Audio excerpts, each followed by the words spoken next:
Good morning friends, मैं रजनीश शुक्ला एक बार फिर से आप सभी का स्वागत करता हूं अपने official YouTube channel army and civil services में।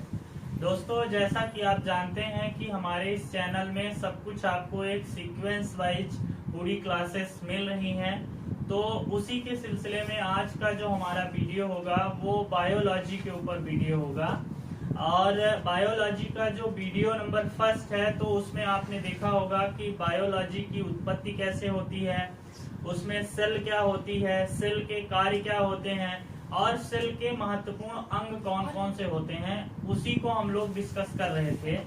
तो उसमें हमने माइटोकॉन्ड्रिया को बता दिया था, एंडोप्लाज्मिक रेटिकुलम को बता दिया था, केंद्रक के बारे में बता दिया था, सेल मेम्ब्रेन के बारे में बता दिया था, साइटोप्लाज्म के बारे में बता दिया था।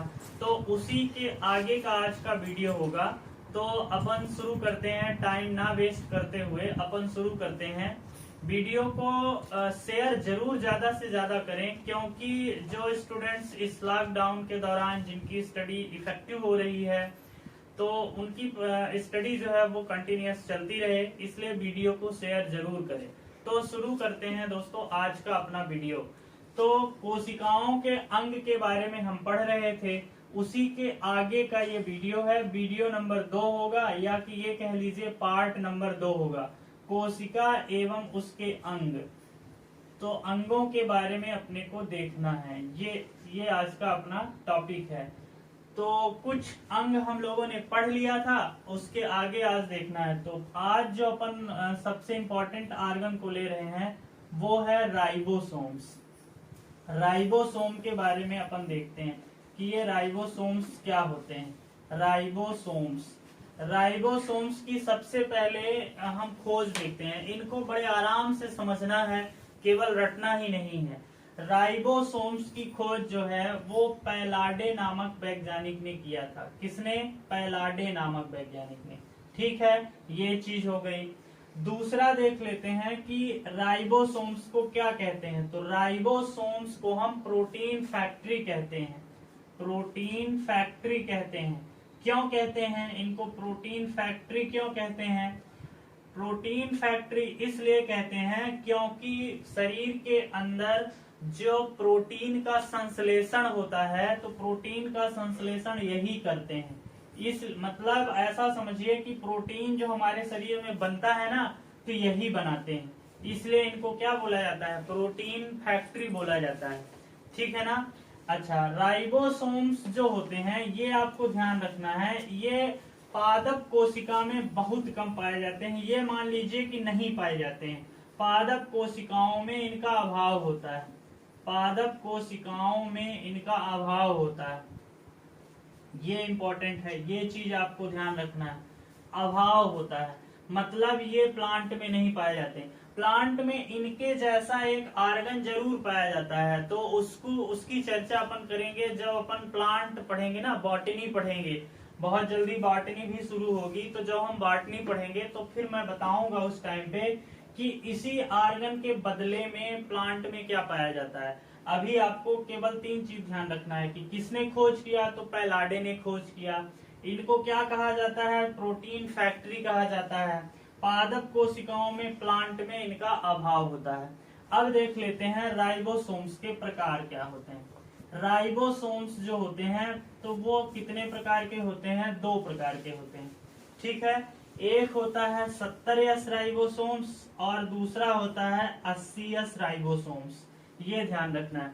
अगर हम डायग्राम में देखें तो इनका डायग्राम इस तरह से होता है। यहाँ पास एक बेस बनता है, ये जो मैंने लाइन खींचा है ना, ये बेस होता है, इसी में जुड़े रहते हैं। ठीक है ना, इसी में जुड़े रहते हैं। जैसे इस तरह से देखिए, तो ऊपर की साइज आप देख रहे हैं ना, छोटी है, मतलब ये क्या होंगे? 70S ये कहलाएंगे। क्या कहलाएंगे? 70S कहलाएंगे।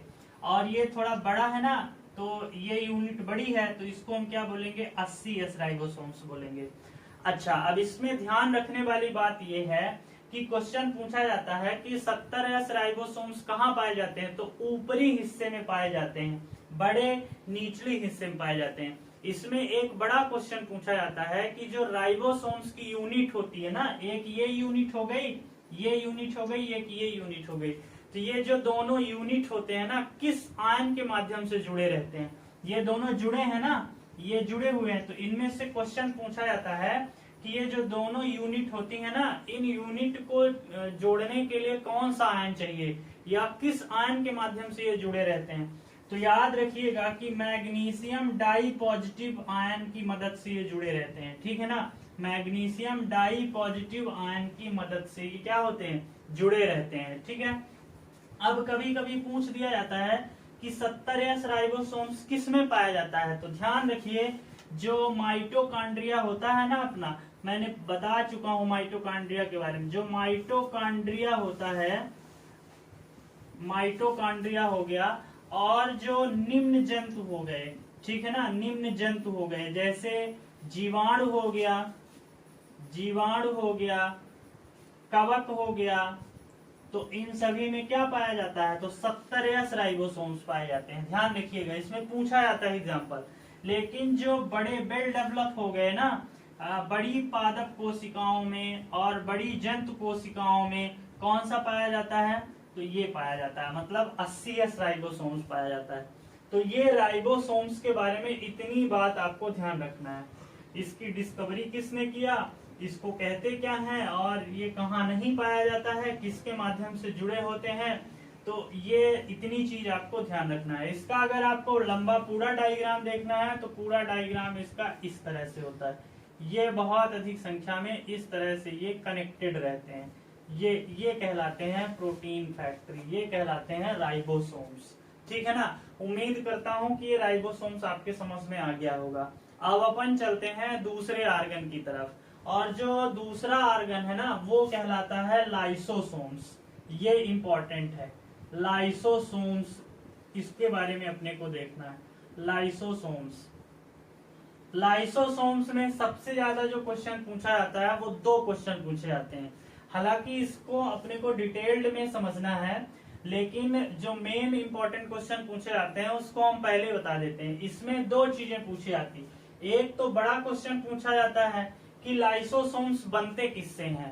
तो लाइसोसोम्स जो बनते हैं ना दोस्तों, वो जो इंडोप्लाज्मिक रेटिकुलम मैंने बताया था और गोल्गी बॉडी बताया था, तो उनके टूटने से जो है ना लाइसोसोम्स का निर्माण होता है। देख लेते हैं, इसका भी डायग्राम बना देंगे और इसके भी महत्वपूर्ण चीजों के बारे में अपन समझ लेंगे। तो लाइसोसोम्स ये बनते कैसे हैं? तो ध्यान रखिए, ये इंडोप्लाज्मिक रेटिकुलम और गोल्गी बॉडी के टूटने से बनते हैं, ठीक है ना। गोल्गी बॉडी के टूटने से, मैंने गोल्गी बस लिखा है, आप समझ जाएंगे कि गोल्गी बॉडी लिखा हुआ है, ठीक है। तो इनके टूटने से क्या बनता है? लाइसोसोम्स बनता है। लाइसोसोम्स के बारे में ये ध्यान रखिए कि ये एक झिल्ली वाले होते हैं, ठीक है ना। एक झिल्ली वाले ये होते हैं, एक झिल्ली वाले होते हैं ये, ठीक है। लगभग गोल या चपटे आकार के होते हैं, गोल या चपटे आकार के होते हैं, गोल या चपटे आकार के ये होते हैं, ठीक है। अच्छा, ये करते क्या हैं? ये इंपॉर्टेंट चीज है। ये कोशिका के अंदर भोज पदार्थों का पाचन करते हैं, ये आपको ध्यान रखना है। ये जो पाचन की क्रिया होती है ना, पाचन की क्रिया में मदद करते हैं, ठीक है। भोज पदार्थों का ये पाचन करते हैं, पाचन क्रिया ये करते हैं। और किनका, अगर ये पूछ लिया जाए किन पदार्थों का, तो जो कोशिका के अंदर प्रोटीन पाई जाती है, जो कार्बोहाइड्रेट पाया जाता है, जो वसा पाई जाती है, इन सभी का पाचन कौन करता है? तो लाइसोसोम्स करते हैं, ठीक है ना। अच्छा, जब ये लाइसोसोम फट जाते हैं दोस्तों, तो इनसे कैंसर उत्पन्न हो जाता है। इसमें एक सवाल पूछा जाता है कि किस कोशिकांग के नष्ट होने से शरीर में कैंसर उत्पन्न हो जाता है। तो जब लाइसोसोम्स नष्ट हो जाते हैं तो शरीर में क्या उत्पन्न होने लगता है? कैंसर उत्पन्न होने लगता है, ये ध्यान रखिएगा।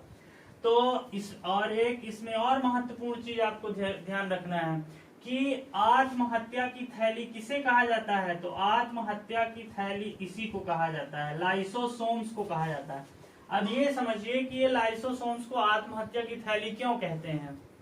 लाइसोसोम्स को आत्महत्या की थैली इसलिए कहते हैं कि ये क्या करता है कि जैसे मान लीजिए कोई सेल है, अब इसके अंतर्गत कुछ भी पचने के लिए नहीं है और अपने को एनर्जी चाहिए, है ना। तो ये क्या करता है कि अपनी ही सेल का पाचन कर देता है, मतलब अपनी ही सेल को नष्ट कर लेता है, मतलब अपने आप को ही नष्ट कर लेता है। तो जो अपने आप को नष्ट करे तो उसे क्या बोलेंगे, आत्महत्या बोलेंगे।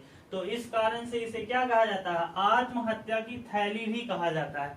ध्यान रखिएगा कि ये पौधों में नहीं पाया जाता है, ध्यान रखिएगा ये पौधों में जो है ना ये नहीं पाया जाता है, पेड़ पौधों में ये लाइसोसोम्स नहीं पाया जाता है, ठीक है। लाइसोसोम्स जो होते हैं ना ये मैंने बताया था ना कि एक झिल्ली वाले होते हैं। एक झिल्ली वाले का मतलब क्या होता है, ये कुछ इस तरह से होते हैं, कुछ इस तरह से इनका डायग्राम होता है। ये लाइसोसोम्स होते हैं, दो कणों के रूप में पाए जाते हैं बॉडी में, ठीक है ना। दो कणों के रूप में ये बॉडी में पाए जाते हैं।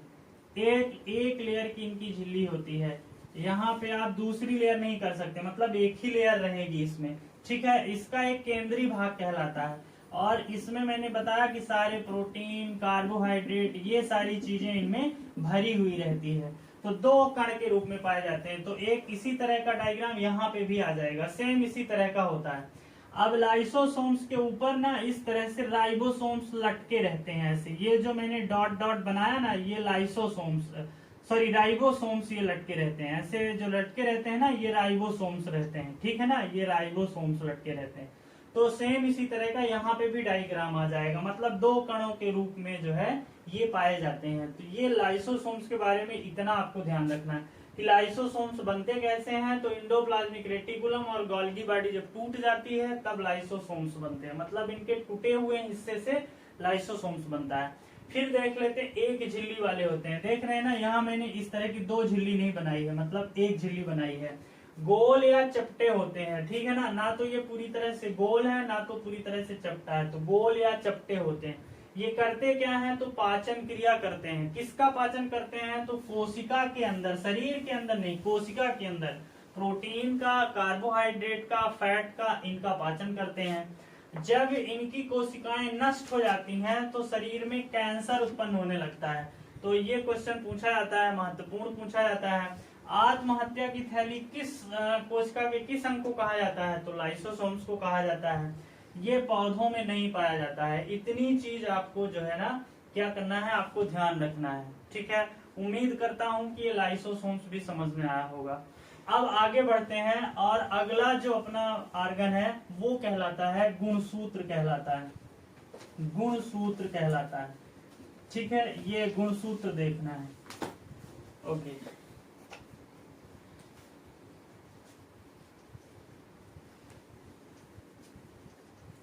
जो गुणसूत्र होते हैं वो पहली चीज तो ये ध्यान रखिए कि प्रत्येक जानवर में अलग तरह के होते हैं, संख्या में भी अलग होते हैं और अलग तरह के भी होते हैं। पहली चीज तो आपको ये ध्यान रखना है कि ये अलग अलग होते हैं, प्रत्येक जानवर में, प्रत्येक सब कुछ में। ध्यान रखिए पेड़ पौधों में भी गुणसूत्र पाए जाते हैं, है ना। कभी कभी पूछा जाता है कि सबसे ज्यादा गुणसूत्र किसमें पाया जाता है, तो ट्रेरिडोफाइटा में लगभग 1300 से 1600 तक पाए गए हैं, ठीक है ना। तो सबसे ज्यादा गुणसूत्र पेड़ों में पाए जाते हैं। तो ये अलग प्रकार के होते हैं, मतलब प्रत्येक जानवर में, प्रत्येक पेड़ पौधों में ये अलग प्रकार के होंगे और इनकी संख्याएं भी जो है ना वो अलग होती हैं, ठीक है ना। ये जो संख्याएं होती है ना ये भी क्या होती हैं, अलग होती हैं। गुणसूत्र की जो खोज है ना, क्रोमोसोम्स की जो खोज है वो स्ट्रासबर्गस ने किया था, याद रखिएगा, बहुत महत्वपूर्ण है। स्ट्रासबर्गस ने जो है ना क्रोमोसोम्स की खोज किया था, ठीक है।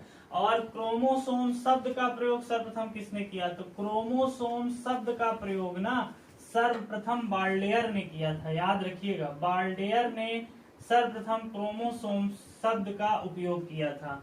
अब क्रोमोसोम्स बने किससे होते हैं, क्रोमोसोम्स जो होते हैं ना वो जीन से बने होते हैं, ठीक है, जीन से बने होते हैं या जीन के छोटे छोटे टुकड़ों से बने होते हैं, छोटे छोटे टुकड़ों से ये बने होते हैं, ठीक है ना। इनके ऊपर क्या पाया जाता है, जीन्स पाया जाता है। जैसे मान लीजिए कि बहुत सारे जीन्स, बहुत सारे खंड से मिलकर के ये क्रोमोसोम्स बने होते हैं, ठीक है ना। इस तरह के ये जीन्स रहते हैं, ठीक है, ये जो क्रोमोसोम का जो छोटी यूनिट होती है ना, उसको क्या बोलते हैं, जीन बोलते हैं। तो इनके ऊपर जीन रहते हैं। ये क्या करते हैं कि जो अनुवांशिक लक्षण होता है ना, अनुवांशिक लक्षण को ये ले जाने में मदद करते हैं। किसके साथ, डीएनए के साथ, ठीक है ना, किसके साथ, डीएनए के साथ अनुवांशिक लक्षण को ले जाने में मदद करते हैं, ले जाने में मदद करते हैं, ठीक है ना। एक का क्यों, क्योंकि इनके साथ डीएनए भी रहता है, ठीक है ना। अगर ये क्वेश्चन ऐसा पूछ लिया जाए कि एक पीढ़ी से दूसरी पीढ़ी तक अनुवांशिक लक्षण कौन ले जाता है, तो आगे बताऊंगा डीएनए ले जाता है। लेकिन अगर ये पूछे कि ले जाने में मदद कौन करता है, तो गुणसूत्र करते हैं। कौन करते हैं, गुणसूत्र करते हैं, ठीक है ना। ये आपको ध्यान रखना है। नेक्स्ट गुणसूत्र के बारे में ये ध्यान रखना है कि गुणसूत्र क्या करते हैं कि जो नर एवं मादा का निर्धारण करते हैं, नर एवं मादा का निर्धारण करते हैं, ठीक है ना। मतलब जब गुणसूत्र मिलते हैं ना, डिफ्यूजन होता है गुणसूत्र में, तो जाइगोट बनता है। ये ध्यान रखिएगा, जाइगोट बनाने की ये प्रोसेस जो होती है, ठीक है ना, जाइगोट बनाते हैं ये गुणसूत्र। जैसे हम अपने इंसान के बारे में बात करें तो मानव में जो गुणसूत्र होते हैं ना, वो दो प्रकार के होते हैं। एक होते हैं ऑटोसोम्स होते हैं, और दूसरे जो होते हैं वो सेक्स क्रोमोसोम्स होते हैं, ठीक है ना, सेक्स क्रोमोसोम्स होते हैं। तो हम जानते हैं कि इंसानों में कितने पाए जाते हैं, अनपेयर्ड में 46 पाए जाते हैं। कितने पाए जाते हैं, अनपेयर्ड रहें, अलग अलग रहें तो कितने पाए जाते हैं, लगभग 46 पाए जाते हैं, ठीक है ना। अच्छा, 46 जो हो जाते हैं, तो इसमें ध्यान रखना है कि जो ज्यादा नंबर होता है ना, वो किसका होता है, ऑटोसोम का होता है। किसका, ऑटोसोम का होता है। लास्ट का जो पेयर बचता है ना, केवल एक पेयर बचता है ना, वही सेक्स क्रोमोसोम्स कहलाता है, ठीक है, ध्यान रखिएगा। तो अगर इनको पेयर कर देंगे तो जितने 22 जोड़े जो हो गए वो उधर चले गए, तो 22 दूना 44 चले गए ऑटोसोम्स में। आखिरी का जो पेयर बचा ना, वो क्या होता है, सेक्स क्रोमोसोम्स होता है। तो ऑटोसोम्स क्या करते हैं, तो ऑटोसोम्स जो होते हैं ना, वो शरीर की बाकी क्रियाकलाप करते हैं, जैसे लंबाई में बढ़ना, चौड़ाई में बढ़ना, संश्लेषण करना, ये सारे काम, जितने भी काम होते हैं ना, ऑटोसोम्स करते हैं। उनका लैंगिक क्रियाओं में कोई योगदान नहीं होता। मैंने बताया ना कि लास्ट वाला जो जोड़ा बचेगा ना, तो वो क्या कहलाता है, वो सेक्स क्रोमोसोम्स। तो जो सेक्सुअल एक्टिविटी जो होती है ना, वो कौन निर्धारित करता है, लास्ट वाला जोड़ा करता है। तो हम जानते हैं कि नर में क्या होता है, XY जो होता है वो किसमें होता है, नर में। सभी जानवरों में ये बात लागू होती है, ठीक है ना, सभी जानवरों में ये बात लागू होती है। और जो फीमेल, जो मतलब मादा होती है ना, उनमें क्या पाया जाता है, XX पाया जाता है, ठीक है। तो गुणसूत्र का जो बेहद इंपॉर्टेंट होता है ना, वो सेक्स डिटर्मिनेशन में होता है। हिंदी में बोले तो लिंग निर्धारण की प्रक्रिया किससे होती है, क्रोमोसोम से होती है। बहुत इंपॉर्टेंट है। लिंग निर्धारण में कौन भूमिका निभाता है, तो क्रोमोसोम्स निभाता है। देखो कैसे, जैसे मान लो ये नर हो गया और ये जो है ना मादा हो गई, ठीक है ना। अब देखो, जब इनमें फर्टिलाइजेशन की प्रोसेस होगी ना, तो कोई एक ही क्रोमोसोम्स आता है, ठीक है ना। ऐसा नहीं कि XY दोनों आ जाए, कोई एक ही। जब स्पर्मेटोजेनेसिस की प्रोसेस होती है ना, तो कोई एक क्रोमोसोम्स आया। अब सेम घटना जो है वो मादा की तरफ से भी होगी, सेम कोई सा भी आ जाएगा, ये आ गया। तो माना कि इधर से X आया और इधर से भी X आ गया, है ना। तो जो पैदा होने वाली संतान है वो क्या होगी, लड़की होगी, ठीक है ना। क्या होगी, लड़की। देख रहे हो ना, XX आ गया, तो XX किसमें पाया जाता है, मादा में होता है। अब देखो, अगर मान लो दूसरा अपन कंडीशन देखते हैं, अगर मान लो फर्टिलाइजेशन के दौरान इधर से Y क्रोमोसोम्स आ गया, ठीक है ना। तो अब इसके पास तो XY है ना, तो XY हर बार दे सकती है ना, तो क्या हो जाएगा, XY हो गया, ठीक है। तो पैदा होने वाली संतान क्या होगी, लड़का होगी, मतलब मेल होगी, ठीक है ना। ये ध्यान रखिएगा। अब हमारे समाज में क्या होता है, बहुत सारे लोगों को आपने देखा होगा, किसी के लड़की लड़की ही होती है ना। तो ऐसा क्यों होता है, इसमें हमारे समाज में मादा को दोष दिया जाता है ना, मतलब लेडीजों को दोष दिया जाता है, जबकि ऐसा नहीं है। उनके पास X ही है, वो कुछ भी करेंगी तो X ही देगी। ये जो होता है ना, चूंकि इधर डिफरेंट है ना XY, तो सबसे ज्यादा फॉल्ट इधर होता है, ठीक है। तो ये गुण सूत्र के बारे में आपको इतनी जानकारी ध्यान रखना है। तो बहुत सारे जानवरों में, जैसे स्केरिस में, ये आपको याद होना चाहिए, स्केरिस में कितने पाए जाते हैं, 2 पाए जाते हैं। कबूतर में कितने पाए जाते हैं, तो मतलब जानवरों में कबूतर में बहुत पाए जाते हैं, 80 पाए जाते हैं, ठीक है ना। जैसे धान में कितने पाए जाते हैं, तो 48 पाए जाते हैं, ठीक है ना। तो ये नंबर्स भी क्वेश्चन पूछ लिए जाते हैं कि नंबर्स के अकॉर्डिंग भी, जैसे रैबिट में देखो 44 पाया जाता है, मतलब खरगोश में जो है ना वो 44 पाया जाता है। तो ये सारी नंबर्स जो है ना आपको याद होना चाहिए। मक्खी में कितने पाए जाते हैं, इंसान में कितने पाए जाते हैं, घोड़े में कितने पाए जाते हैं, धान में कितने पाए जाते हैं। तो ये क्रोमोसोम्स की नंबर्स जो है ना, जब हम वीडियो अपना देंगे तो यहाँ पास जो है तो आपको साइड में एक चार्ट मिलेगा, तो उस चार्ट में आप सारे जानवरों के और पेड़ पौधों के क्रोमोसोम्स दिए रहेंगे। तो वो सारे क्रोमोसोम्स जो है ना आपको याद होने चाहिए, क्योंकि क्रोमोसोम्स में पूछ लिया जाता है कि कबूतर में ज्यादातर जो पूछा जाता है वो खरगोश पूछा जाता है, धान पूछा जाता है, चूहा पूछा जाता है, और इंसानों में पूछा जाता है। तो ये आप कम से कम ये तो आपको याद ही होने चाहिए। ये हो गई आपके गुण सूत्र की बात। अब आ जाते हैं, इसके अलावा हमारे सेल के अंदर जो है राइबोज शर्कराएं पाई जाती हैं, ठीक है ना। कौन सी शर्कराएं, राइबोज शर्कराएं पाई जाती हैं, जो 2 प्रकार की होती हैं। देखते हैं उनको।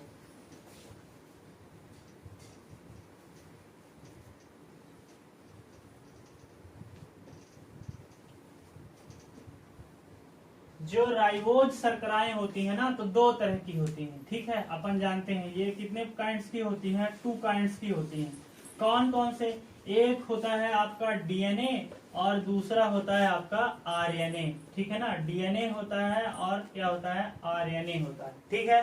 डीएनए का पूरा नाम होता है डीऑक्सीराइबोज न्यूक्लिक एसिड, ठीक है ना, डीऑक्सीराइबोज न्यूक्लिक एसिड। और आरएनए को क्या कहा जाता है, राइबोज न्यूक्लिक एसिड, ये इनका पूरा नाम होता है। अच्छा, इनकी जो खोज थी ना, तो वाटसन एवं क्रिक ने किया था, वाटसन एवं क्रिक ने किया था, वाटसन एवं क्रिक। बहुत पूछा जाता है ये क्वेश्चन कि डीएनए की खोज किसने किया, तो वाटसन एवं क्रिक नामक वैज्ञानिकों ने किया, ठीक है ना। इसी से जुड़ा हुआ एक क्वेश्चन ये पूछा जाता है कि सर्वप्रथम लैब में जीन की खोज किसने किया, या जीन कोडिंग की खोज किसने किया। तो लैब में जो जीन खोजा था ना, तो भारतीय वैज्ञानिक थे, है ना। उनका नाम क्या था, डॉक्टर हरगोविंद खुराना। बहुत इंपॉर्टेंट है, डॉक्टर हरगोविंद खुराना, याद रखिएगा, ये बहुत पूछा जाता है। खुराना ने जो है ना कृत्रिम रूप से वो किया था, ये ध्यान रखिए। अब समझ लेते हैं एक एक कोड की, डीएनए की इंपॉर्टेंट बातें क्या है, आरएनए की इंपॉर्टेंट बातें क्या है। डीएनए, हम पहले डीएनए को समझा रहे हैं, ठीक है। डीएनए जो होता है ना, वो दोहरी संरचना वाला होता है। कैसी, दोहरी संरचना वाला। अब संरचना को भी आपको समझना है, कैसे दोहरी संरचना वाला होता है। दोहरी संरचना वाला होता है, इंग्लिश में बोलते हैं डबल हेलिक्स वाला होता है। अब आपको ये समझना है कि दोहरी संरचना कैसे होती है। तो ये सर्पीलाकार होते हैं इस तरह से, और इधर से भी इस तरह से होती है। तो एक हेलिक्स ये हो गया, एक हेलिक्स ये हो गया, तो ये कहलाता है डबल हेलिक्स। ये दोहरी संरचना वाले का मतलब ये होता है, 2 सर्प ऐसे रहते हैं, मतलब सर्प के समान, सांप नहीं लेकिन सर्प के समान, ठीक है ना। अब इनमें क्या क्या होता है वो मैं आगे समझाऊंगा। दोहरी संरचना वाले होते हैं। दूसरी इंपॉर्टेंट चीज ये होता है कि इसमें द्विगुणित होने की क्षमता होती है, द्विगुणित होने की क्षमता होती है, द्विगुणित होने की क्षमता होती है, होने की क्षमता होती है, ये आपको ध्यान रखना है। अच्छा, फिर इसके बाद जो है ना, तो कभी कभी पूछ लिया जाता है कि डीएनए के द्विगुणित होने को क्या कहते हैं, तो ट्रांसक्रिप्शन कहते हैं। क्या कहते हैं, ट्रांसक्रिप्शन कहते हैं, ट्रांसक्रिप्शन कहते हैं, ठीक है ना। डीएनए के द्विगुणित होने को क्या कहते हैं, ट्रांसक्रिप्शन कहते हैं। डीएनए जो होता है मुख्य अनुवांशिक पदार्थ होता है, याद रखिएगा, मुख्य अनुवांशिक पदार्थ होता है ये, ठीक है। पूछा जाएगा मुख्य रूप से अनुवांशिक पदार्थ क्या होता है, तो डीएनए होता है, ठीक है। डीएनए क्या करता है कि पीढ़ी के, एक पीढ़ी से दूसरे पीढ़ी तक जो जेनेटिक कैरेक्टर होते हैं ना, उसको ले जाने का काम करता है, ठीक है ना, डीएनए करता है। जब डीएनए के द्वारा प्रोटीन का संश्लेषण होता है तो उसे क्या कहते हैं, ट्रांसक्रिप्शन कहते हैं, ट्रांसक्रिप्शन कहते हैं, ठीक है ना। ट्रांसक्रिप्शन, और कभी कभी आप देखेंगे ट्रांसलेशन भी कहते हैं। तो ट्रांसक्रिप्शन और ट्रांसलेशन दो शब्द आप याद रखिएगा, ठीक है ना, ट्रांसक्रिप्शन और ट्रांसलेशन याद रखिएगा। अब देखिए डीएनए और आरएनए में मुख्य रूप से क्या अंतर होता है, ये पूछ दिया जाता है। तो देखिए ये जो डीएनए होता है, जो मैंने अभी डायग्राम बनाया था डबल हेलिक्स, उसमें क्या क्या पाया जाता है, एडेनिन पाया जाता है, ग्वानिन पाया जाता है, साइटोसिन पाया जाता है, थाइमिन पाया जाता है। चार चीजें पाई जाती है किसमें, डीएनए में। याद रखिएगा बहुत इंपॉर्टेंट है। क्या क्या पाया जाता है, एडेनिन पाया जाता है, एडेनिन पाया जाता है, ग्वानिन पाया जाता है, ग्वानिन पाया जाता है, साइटोसिन पाया जाता है, साइटोसिन पाया जाता है, एक मिनट, साइटोसिन पाया जाता है। इसके बाद क्या पाया जाता है, थाइमिन पाया जाता है, ठीक है ना, थाइमिन पाया जाता है। ये चार ये वेस होती हैं, मतलब ये क्षार युक्त शर्कराएं होती हैं। लेकिन आरएनए में ना यूरेसिल पाया जाता है। ये सब कुछ सेम रहेगा, लेकिन इसमें आरएनए में एक अलग पाया जाता है, क्या, यूरेसिल। तो पूछ लिया जाता है कि यूरेसिल किसमें पाया जाता है, तो केवल आरएनए में पाया जाता है, ठीक है ना, केवल किसमें पाया जाता है, आरएनए में पाया जाता है। ये आपको ध्यान रखना है। अच्छा, जो मैं अभी डायग्राम बनाया था ना, दो सर्पिल ऐसे मैंने बनाया था ना, तो इसमें पूछ दिया जाता है कि ये दोनों जो सर्प के जैसी स्ट्रक्चर है ना, किस बांड से जुड़ी रहती है। तो याद रखिए हाइड्रोजन बांड पाया जाता है। क्या पाया जाता है, इनके बीच में हाइड्रोजन बांड पाया जाता है, ठीक है ना। सबसे मजबूत बांड भी होता है दोस्तों, केमिस्ट्री में मैंने बताया ही, ये सबसे मजबूत बांड होता है हाइड्रोजन बांड होता है, ठीक है। ओके, अब समझ लेते हैं आरएनए को, समझ लेते हैं। तो एक चीज तो आप जानते हैं, इसका पूरा नाम राइबोज न्यूक्लिक एसिड हो गया। इसमें यूरेसिल पाया जाता है, और डीएनए जैसे दोहरी संरचना वाली होती है ना, तो ये एक संरचना वाली होती है, ठीक है ना। क्या होती है, एक संरचना वाली होती है, ये एक संरचना वाली होती है, क्या, आरएनए। आरएनए किसमें पाया जाता है, तो वायरस का जो गुणसूत्र होता है ना, वो किससे मिलके बना होता है, आरएनए से मिलके बना होता है। वायरस में केवल क्या पाया जाता है, तो वायरस में केवल आरएनए पाया जाता है, ठीक है ना, ये ध्यान रखिएगा। आरएनए कितने प्रकार के होते हैं, तो आरएनए 3 प्रकार के होते हैं। एक होता है आरआरएनए, आरआरएनए ये रिप्लिकेशन करता है, ठीक है ना, क्या करता है, रिप्लिकेशन करता है। रिप्लिकेशन और डुप्लीकेशन दो प्रोसेस होती है, समझिए इसको। डुप्लीकेशन का मतलब होता है दो बनना, ठीक है ना। रिप्लिकेशन का मतलब जो दो बने हैं ना, ये खुल जाएंगे, समझ में आई बात ना। जैसे ये ऐसे लपटे हुए हैं ना आपस में, तो क्या होगा, रिप्लिकेशन में खुलेंगे, है ना। तो आरएनए में क्या होता है, ये रिप्लिकेशन करता है। फिर एक होता है टीआरएनए, इसको बोलते हैं ट्रांसफर आरएनए। ट्रांसफर आरएनए में ना प्रोटीन संश्लेषण का मैसेज होता है, ठीक है ना। प्रोटीन संश्लेषण मतलब जो करता है ना, तो यही करता है, टीआरएनए करता है। फिर एक होता है एमआरएनए, ठीक है। तो एमआरएनए क्या करता है, मैसेंजर इसको बोलते हैं। ये मैसेज लिया रहता है, किसका मैसेज लिया रहता है, प्रोटीन संश्लेषण का मैसेज लिया रहता है। मतलब कोशिका के अंदर ना ऐसी क्रियाएं होने लगती हैं कि जो मैसेंजर आरएनए होता है ना, उस क्रिया को समझ जाता है और वो मैसेज लेकर जाता है, किसके पास जाता है, डीएनए के पास जाता है। तो प्रोटीन संश्लेषण की जो मेन प्रोसेस होती है ना, वो डीएनए में होती है, लेकिन भूमिका कौन निभाता है, ये मैसेंजर आरएनए और ट्रांसफर आरएनए, ठीक है ना। तो ये आपको ध्यान रखना है। तो ये आज का वीडियो आपको कैसा लगा, वीडियो को 1 से 2 बार जरूर देखें। पार्ट 1 एंड पार्ट 2 को कोशिका के प्रत्येक ऑर्गन के बारे में मैंने डिटेल्ड में समझाया है। कौन से क्वेश्चन पूछे जाते हैं ये भी मैंने बताया है। तो वीडियो को 1 से 2 बार जरूर देखें, रफ में नोट्स जरूर बनाते रहें, ताकि आपकी पढ़ाई प्रभावित ना हो। आज का वीडियो शेयर जरूर करें, लाइक करें, सब्सक्राइब करें। मिलते हैं अपने अगले वीडियो में, तब तक के लिए नमस्कार।